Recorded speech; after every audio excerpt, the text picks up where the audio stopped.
Bonjour à vous, chers fans de challenge. Alors cette semaine, un sujet dont on parle très peu et pourtant il existe dans le milieu de l'entrepreneuriat.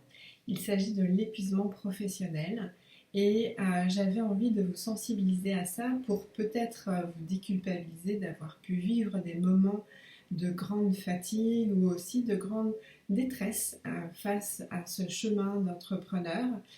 Déjà pour vous dire que ça peut concerner absolument tout le monde, ça m'est déjà arrivé. Donc après, évidemment, de différentes intensités, mais c'est pour dire qu'effectivement, ça existe. Donc ça, c'est important de le savoir. Et aussi, eh bien, qu'est-ce qui peut vous aider à faire en sorte que ça puisse se reproduire le moins souvent possible. Alors déjà, souvent, c'est de savoir que ça n'est pas, ça ne touche pas que vous. Ça, c'est souvent quelque chose qui peut faire du bien de se le dire. Mais au-delà de ça, c'est aussi d'avoir des rituels du quotidien pour votre bien-être. Ça, c'est absolument très important parce que quand on est entrepreneur, on a encore à travailler, à évoluer sur le fait que c'est pas parce qu'on fait qu'on va obtenir les résultats, mais c'est bien aussi d'équilibrer avec l'être. Donc le faire et l'être sont très importants à préserver et souvent on challenge cette partie être.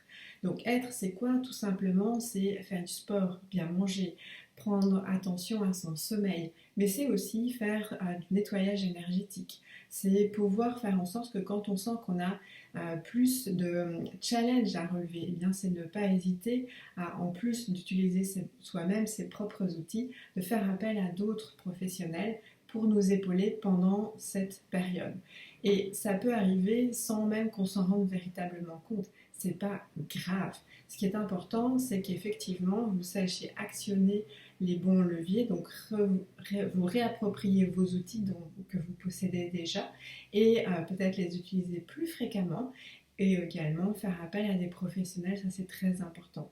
Ne pas négliger le fait que vous puissiez, par exemple, déléguer une partie plus importante pour vous alléger aussi dans une période ou bien pour vous permettre aussi par la suite de continuer à déléguer ces choses dont vous avez besoin.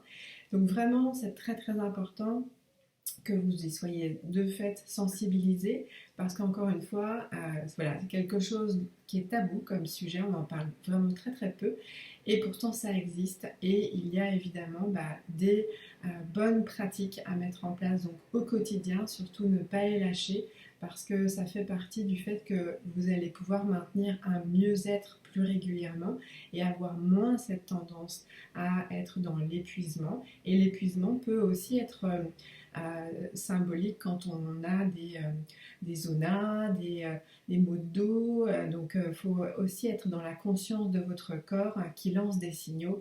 Donc avant de pouvoir aller dans un processus qui peut-être vous amènerait à devoir tout arrêter. Donc ça, ce serait sincèrement dommageable. Donc voilà, j'espère que ceci vous aura aidé. En tous les cas, c'est mon intention. Je vous dis à très bientôt. Au revoir.